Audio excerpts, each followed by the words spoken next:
कर्म करे किस्मत बने, जीवन का यह मर्म, प्राणी तेरे हाथ में, तेरा अपना कर्म, तेरा अपना।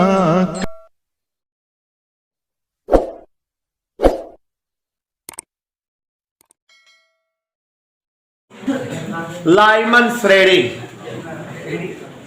लाइमन श्रेणी हेडिंग कर लीजिए, उसमें लिखिए जल्दी से। हाइड्रोजन स्पेक्ट्रम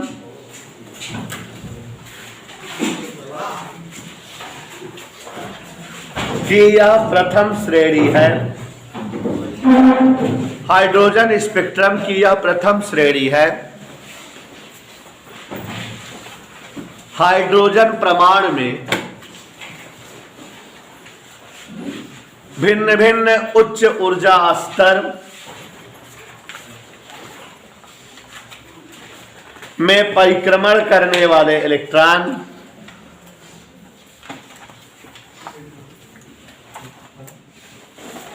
भिन्न भिन्न उच्च ऊर्जा स्तर में परिक्रमण करने वाले इलेक्ट्रॉन जब अपनी ऊर्जा को उत्सर्जित करते हुए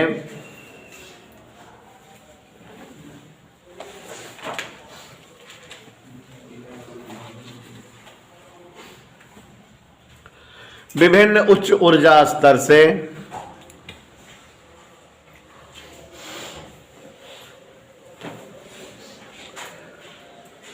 प्रथम ऊर्जा स्तर में आते हैं तो इलेक्ट्रॉन द्वारा उत्सर्जित ऊर्जा का स्पेक्ट्रम इलेक्ट्रॉन द्वारा उत्सर्जित ऊर्जा का स्पेक्ट्रम लाइमन स्पेक्ट्रम कहलाता है।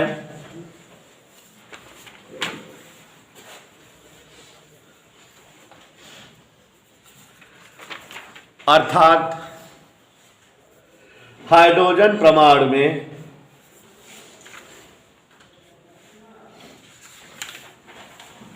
जब इलेक्ट्रॉन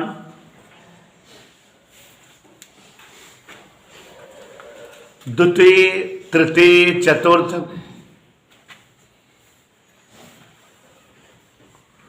डॉट अनंत ऊर्जा स्तर से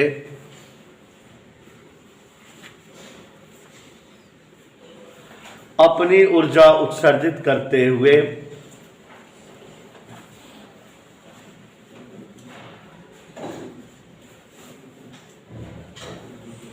प्रथम ऊर्जा स्तर में पहुंचता है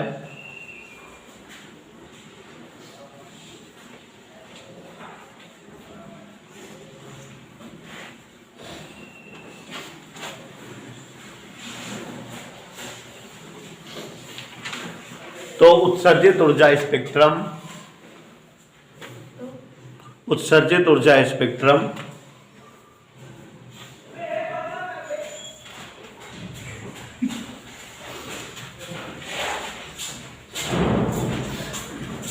लाइमन स्पेक्ट्रम कहलाता है।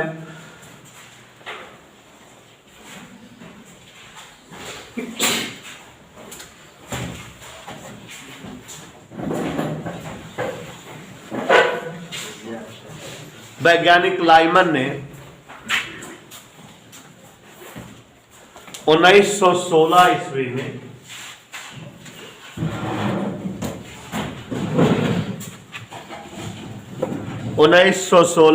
में इन स्पेक्ट्रमी रेखाओं का ग्राफ प्राप्त किया था।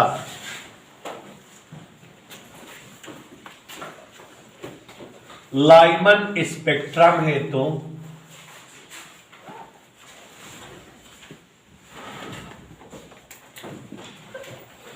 देखिए बच्चों, एक बार समझते रहिएगा, समझते हुए लिखिएगा।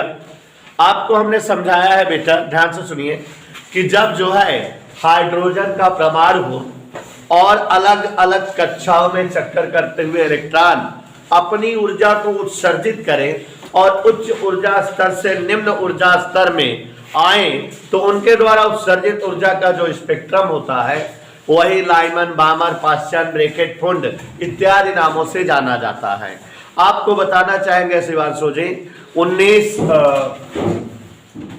1916 ईस्वी के आसपास साइंटिस्ट लाइमन ने सर्वप्रथम लाइमन स्पेक्ट्रमी रेखाओं का फोटोग्राफ प्राप्त किया था।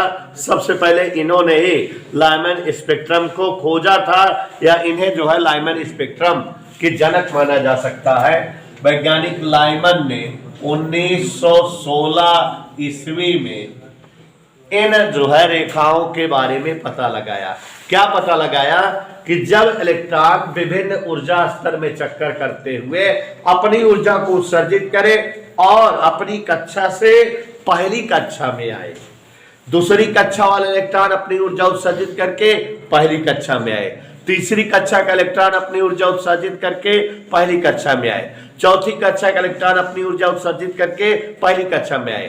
तो जब जो है भिन्न भिन्न उच्च ऊर्जा स्तर वाले इलेक्ट्रॉन अपनी ऊर्जा को इतना ज्यादा उत्सर्जित कर दे कि वो अपनी कक्षा से प्रथम ऊर्जा स्तर में पहुंच सकें, तो उनके द्वारा जो उत्सर्जित ऊर्जा होती है उसका स्पेक्ट्रम लाइमन स्पेक्ट्रम कहलाता है। और लाइमन स्पेक्ट्रम के लिए सबसे पहले वैज्ञानिक लाइमन ने, उन्हीं के नाम पर इसका नाम लाइमन स्पेक्ट्रम पड़ा है, 1916 ईस्वी में इसकी खोज की। अब लाइमन स्पेक्ट्रम के लिए अगर हम तरंगदैर्घ्य निकालना चाहें तो यहां देखिए, तरंगदैर्घ्य का सूत्र आप सभी बच्चे निकाल चुके हो, तरंग संख्या इसके पहले निकलवाए थे, 1/λ बराबर r1/n1 square minus 1/n2 square. यह सूत्र था, याद करिए, कि जब भिन्न भिन्न कक्षाओं में चक्कर करता हुआ इलेक्ट्रॉन अब n2वीं कक्षा से n1वीं कक्षा में आता था तो ये सूत्र यूज किया जाता था। माने कोई इलेक्ट्रॉन जब n2वीं कक्षा में चक्कर करता रहता था, ऊर्जा उत्सर्जित करके n2वीं से n1वीं में आता था, तो ये सूत्र अप्लाई होता था। अब लाइमन श्रेणी के लिए इलेक्ट्रॉन दूसरी से पहली में आते हैं, तीसरी से पहली में आते हैं, चौथी से पहली में आते हैं, तो आते पहली में है मतलब यहां n1 की जगह 1 लिखेंगे। और कहां से आते हैं? n2 दूसरी से आते हैं, तीसरी से आते हैं, चौथी से, तो n2 की जगह दूसरा, तीसरा, चौथा लिख सकते हैं। तो यहां देखो जरा, लाइमन श्रेणी हेतु याद रखिए कि लाइमन श्रेणी के लिए यहां पर हम सूत्र में n1 की जगह 1, क्योंकि इलेक्ट्रॉन पहली कक्षा में आ रहा है, और n2 की जगह 2 भी, 3 भी, 4 भी, 5 अनंत, क्योंकि इलेक्ट्रॉन जो है उच्च ऊर्जा स्तर से पहली कक्षा में आ रहा है, तो सूत्र में n1 की जगह 1 जिसमें आ रहा हो, और जहां जहां से आ रहा हो उसको n2 की जगह। अब बच्चों, सबसे पहली जो स्पेक्ट्रम बनेगी जब इलेक्ट्रॉन दूसरी कक्षा से ऊर्जा उत्सर्जित करके पहली कक्षा में आए, तो जो ऊर्जा मिलेगी उसकी पहली स्पेक्ट्रमी रेखा रहेगी। और इसी तरह से यशपाल जी, जब कोई इलेक्ट्रॉन तीसरी कक्षा से अपनी ऊर्जा को उत्सर्जित करके तीसरी कक्षा से पहली कक्षा में आएगा, तो उसके द्वारा उत्सर्जित ऊर्जा का स्पेक्ट्रम दूसरी रेखा मिलेगी। और ऐसे जब वो अनंत से पहली में आएगा तो अंतिम स्पेक्ट्रमी रेखा प्राप्त होगी। यशपाल बेटा देखो, 1/, पहली रेखा हेतु पहली लाइमन, ऐसे ही हम सबका कैलकुलेशन करेंगे, ध्यान दीजिए, पहली लाइमन रेखा हेतु गौर से देखो, 1/λ1 पहली रेखा बराबर r, यहां 1/n1 की जगह बेटा 1 का स्क्वायर, n2 की जगह पहली रेखा जो है जब इलेक्ट्रॉन दूसरी से पहली कक्षा में, चित्र भी कल बनवाए थे तो उसमें भी देखो इलेक्ट्रॉन पहले दूसरी से पहली में आता है, तो पहली स्पेक्ट्रमी रेखा हुई। तो यहां पर जो है ये हो गया 1/λ1 बराबर r, और यहां 1/1 ऋण 1/4, तो ये हो जाएगा r गुणे 4 में से गए 3/4। प्यारे बच्चों λ1 बराबर 4/3r, यही आया।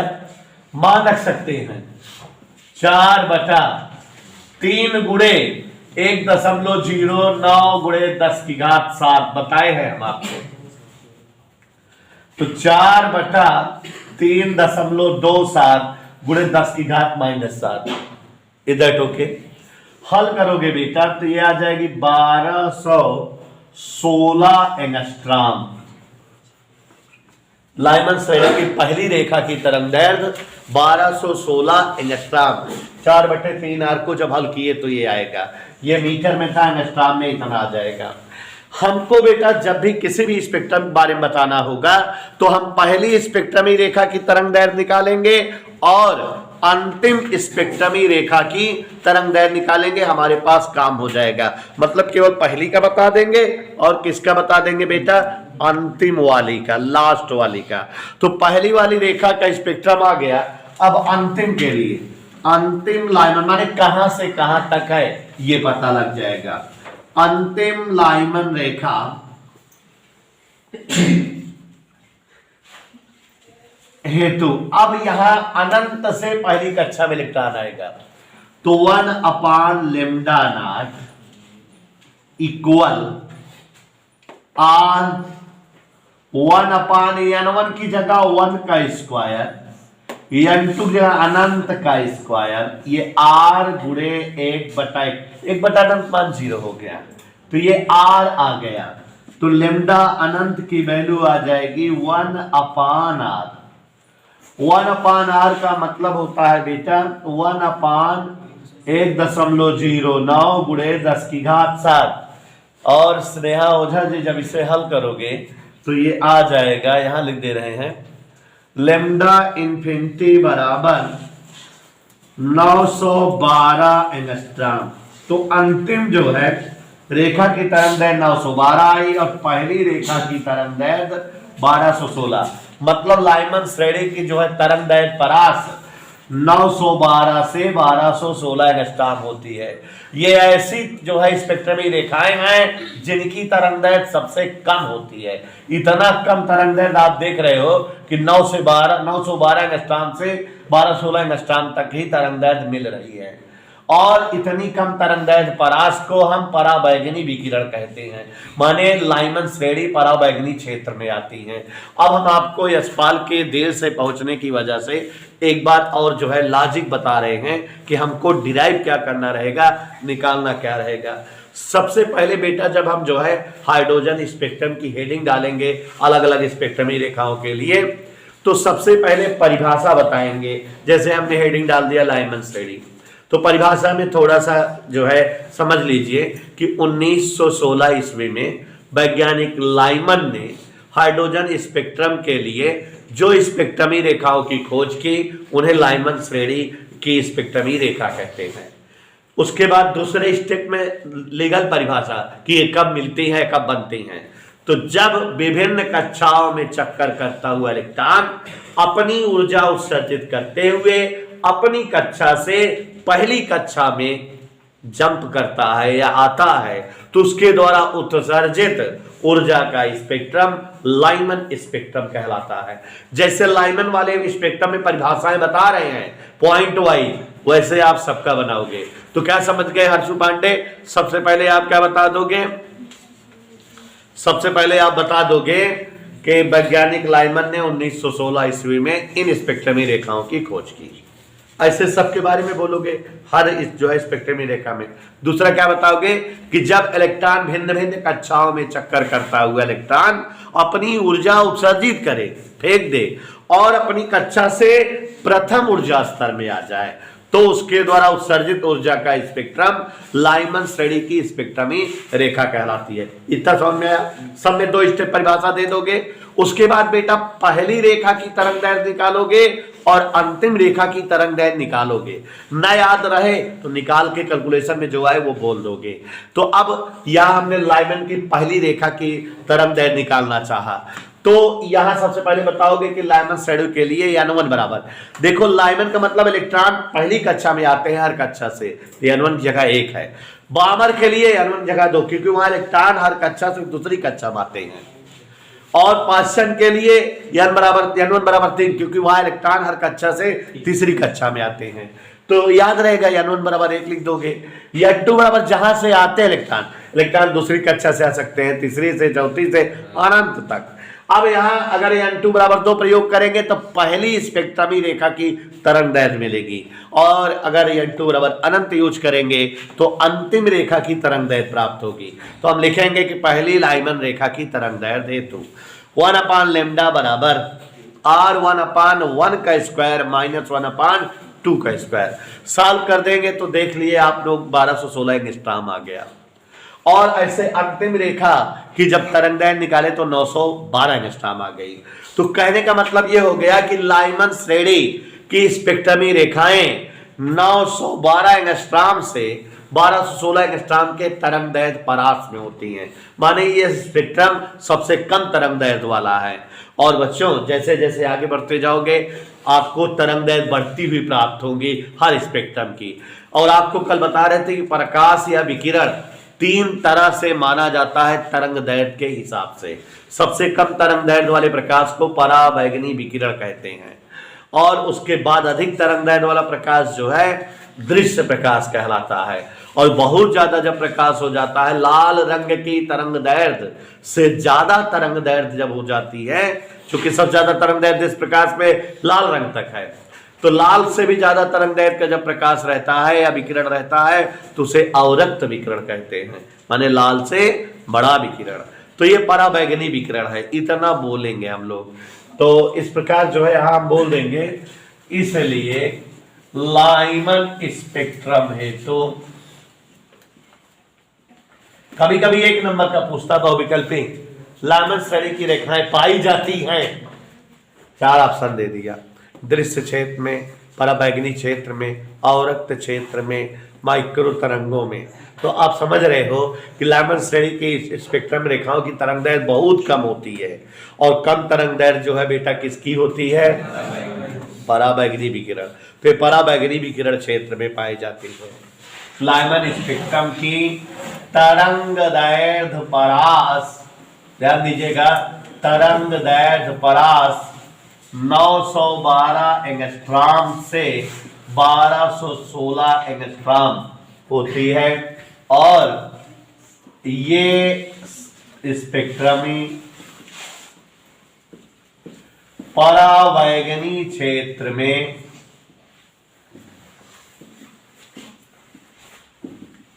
मिलती हैं।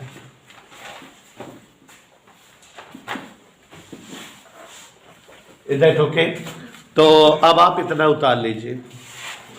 प्यारे बच्चों, जैसा कि हमने आपको पहले बताया था कि हाइड्रोजन परमाणु के लिए स्पेक्ट्रमी रेखाओं की खोज सबसे पहले बामर ने किया था।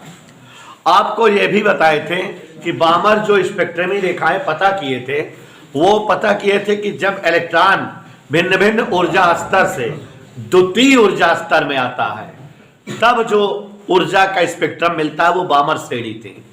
लेकिन उसके बाद लाइमन ने पहली कक्षा में आने वाले इलेक्ट्रॉनों द्वारा उत्सर्जित ऊर्जा की तरंगदैर्घ्य पता किया, उसे लाइमन स्पेक्ट्रम कह दिया गया। तो लाइमन स्पेक्ट्रम की खोज बाद में हुई है और बामर स्पेक्ट्रम की खोज पहले हुई है। तो हम लोग जो है सीरियल से पढ़ते हैं तो पढ़ते पहले लाइमन है, भले इसकी खोज बाद में 1916 ईस्वी में खोजी गई है, लेकिन बामर 1885 ईस्वी में ही खोज दिए हैं। अब बच्चों, जैसा कि आपने देखा कि हमने आपको पढ़ाते समय कोई भी श्रेणी के लिए क्या क्या बताया, वही हर स्पेक्ट्रम के लिए बताएंगे। तो अब देखो जरा, बामर श्रेणी के लिए आप पहले से गेस कर लीजिए कि सर क्या बताएंगे बामर श्रेणी के लिए। तो बामर श्रेणी के लिए ध्यान से सुनिए और सभी लोग जो है प्रयास करिए, इसी तरह से आप शेष का बता लोगे। कल चित्र बनाए हुए थे, उसी चित्र के आगे लिखना है बामर श्रेणी। अब सबसे पहले जानिए कि सन 1885 ईस्वी में, समझ लीजिए उसके बाद लिखा दे, सन 1885 ईस्वी में वैज्ञानिक बामर ने बामर श्रेणी की स्पेक्ट्रमी रेखाओं की फोटोग्राफ प्राप्त किया, इनकी खोज की। जब विभिन्न ऊर्जा स्तर में चक्कर करता हुआ इलेक्ट्रॉन अपनी ऊर्जा को उत्सर्जित करते हुए विभिन्न उच्च ऊर्जा स्तर से द्वितीय ऊर्जा स्तर में आता है, तो उसके द्वारा उत्सर्जित ऊर्जा की स्पेक्ट्रम बामर श्रेणी की स्पेक्ट्रम कहलाती है। अब बामर स्पेक्ट्रम रेखाओं के लिए देखो, जैसे लाइनर में पढ़ाए थे वैसे इसमें भी बता रहे हैं। बामर स्पेक्ट्रम रेखाओं के लिए याद देखिए, बामर स्पेक्ट्रम हेतु तरंग दैर्घ्य का सूत्र क्या लगता है, 1/λ बराबर R1/N1 square minus 1/N2 square में N1 क्या होगा, इलेक्ट्रॉन हमेशा दूसरी कक्षा में आते हैं, तो N1 की जगह क्या लिखेंगे 2, N2 की जगह बेटा इलेक्ट्रॉन जहां जहां से आ रहे हो, तीसरी कक्षा से, चौथी से, पांचवी से, अनंतवीं कक्षा से इलेक्ट्रॉन आएंगे और उनके द्वारा उत्सर्जित ऊर्जा स्पेक्ट्रम बामर श्रेणी स्पेक्ट्रम कहलाएगी, जो 1885 ईस्वी में खोजी गई थी वैज्ञानिक बामर के द्वारा। तो पहली बामर स्पेक्ट्रम हेतु, पहली बामर रेखा हेतु जो पहली बामर स्पेक्ट्रम है उसके लिए 1/, हालांकि इन्होंने जो स्पेक्ट्रमी रेखाएं खोजा था उसे अल्फा बीटा गामा डेल्टा से प्रकट करते हैं, फिलहाल हम 1/λ1 ही लिख रहे हैं, ठीक है। तो 1/ माने λ अल्फा, ऐसा उन्होंने लिखा था।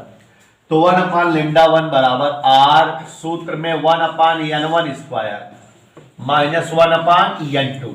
जब इलेक्ट्रॉन तीसरी से दूसरी में अगर पहली स्पेक्ट्रम होगी, तो अब यहां पर देखो R 1/4 माइनस 1/9, गौर से देखो बेटा, 1/λ1 R 4 और 9 का लघुत्तम, 9 में 4 गए, तो λ1 बराबर 36/5 गुणे R का मान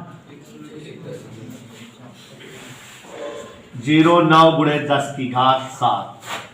और प्यारे बच्चों, जब इसको हल करोगे तो λ1 बराबर 6563 एंगस्ट्रॉम, माने पहली बामर रेखा की तरंगदैर्घ्य 6563 एंगस्ट्रॉम आएगी।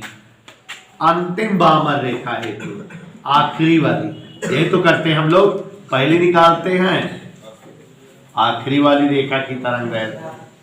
तो अब यहां सूत्र क्या अप्लाई करेंगे, 1/λ∞ बराबर R 1/N1 स्क्वायर माने 2 का स्क्वायर, N2 स्क्वायर मीन्स अनंत, ये तो 0 हो गया, तो R/4। और आप बच्चों समझ रहे हो,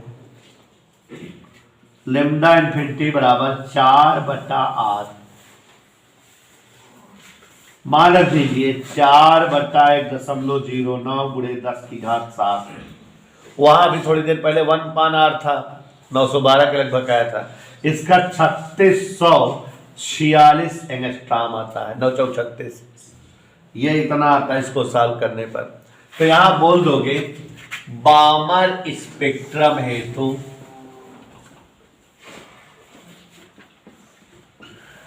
तरंगदैर्घ्य परास क्या आ गई बेटा, तरंगदैर्घ्य परास 3646 एंगस्ट्रॉम से 6563 एंगस्ट्रॉम तक आई। और बच्चों 3646 एंगस्ट्रॉम के लगभग तरंगदैर्घ्य बैगनी प्रकाश की होती है और 6560 के लगभग तरंगदैर्घ्य लाल प्रकाश की होती है।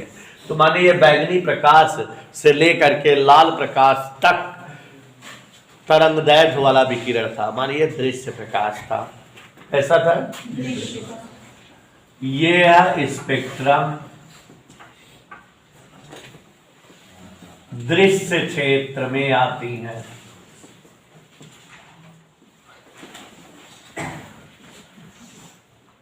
इधर क्लियर, कहां से कहां तक होंगे बेटा,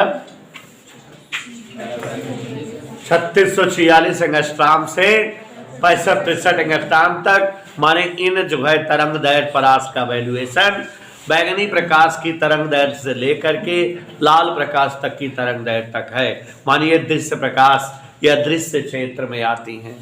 तो बच्चों समझ रहे हो, जैसे लाइमन का था उसी तरह से वर्णन तो बामर का है। समझ में आ गई बात? तो तुरंत लिखिए, वैज्ञानिक बामर ने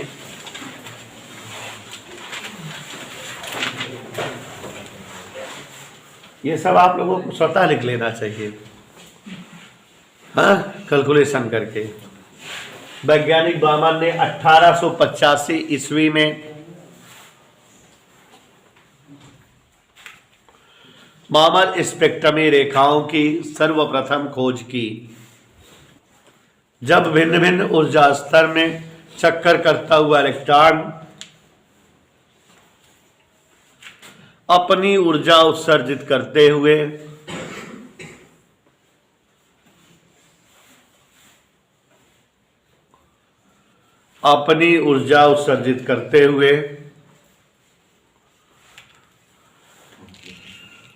द्वितीय ऊर्जा स्तर में पहुंचता है,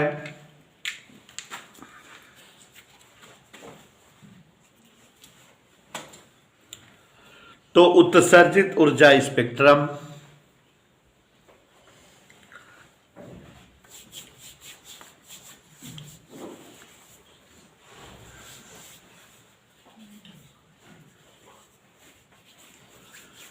बामर स्पेक्ट्रम कहलाता है।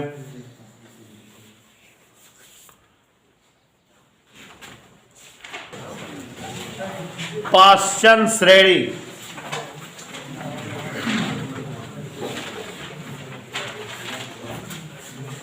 भिन्न भिन्न ऊर्जा स्तर में चक्कर करता हुआ इलेक्ट्रॉन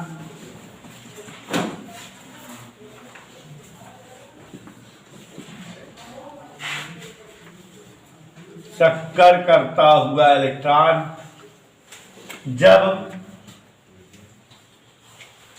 अपनी ऊर्जा को उत्सर्जित करते हुए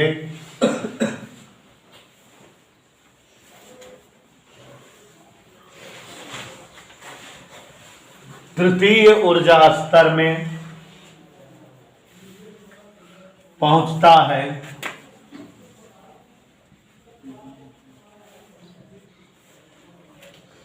तो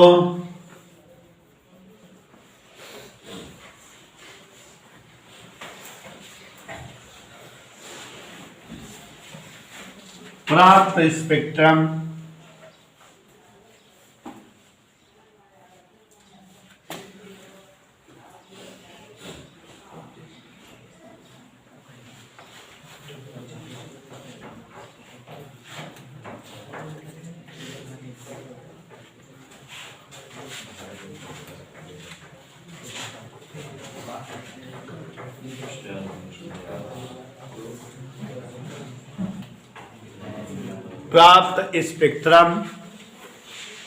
पाश्चन श्रेणी स्पेक्ट्रम कहलाते हैं।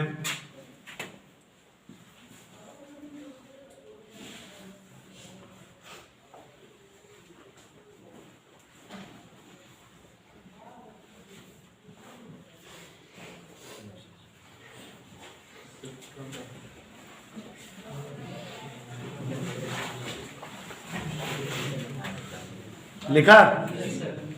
तो अब यहां देखो जरा, यहां ध्यान से, पाश्चन श्रेणी स्पेक्ट्रम का मतलब हुआ कि जब जो है भिन्न भिन्न कक्षाओं में चक्कर करता हुआ इलेक्ट्रॉन अपनी ऊर्जा उत्सर्जित करते हुए तीसरे ऊर्जा स्तर में आए, तो उसके द्वारा उत्सर्जित ऊर्जा स्पेक्ट्रम पाश्चन श्रेणी स्पेक्ट्रम कहलाती है। तो अब यहाँ 1/λ बराबर r 1/n1 square minus 1/n2 square में n1 की जगह क्या रख देंगे 3, n2 की जगह 4 5 6 अनंत 1/λ मोबाइल बराबर r 1/3 का स्क्वायर माइनस 1/4 का स्क्वायर। अब इसको हल करेंगे तो r 1/9 माइनस 1/16, तो यह आ जाएगा 16 और 9 का लघु उत्तर 144, 7/144 माने 1/λ बराबर 7r/144, यहां हम लिख देंगे लेमडा बराबर 144/7r। इधर क्लियर? तो 144/7 गुणे 0.09 गुणे 10⁻7, तो 144 को 7 से भाग दो,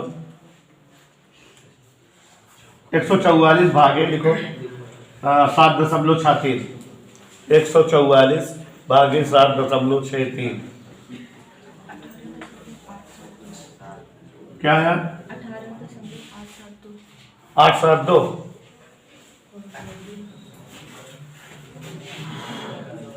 एंगस्ट्राम, 18,875 एंगस्ट्राम के लगभग आ जाता है। तो यहां पर ध्यान दीजिए जरा, ये पहली स्पेक्ट्रमी रेखा की तरंगदैर्घ्य आई। अंतिम स्पेक्ट्रमी रेखा के लिए आप निकालोगे तो अपने आप देखो जरा, 1/λ इंफिनिटी बराबर r 1/3 के स्क्वायर माइनस 1/, हर करने पर r/9, जो लगभग 8210 या 8208 एंगस्ट्राम लिख देते हैं।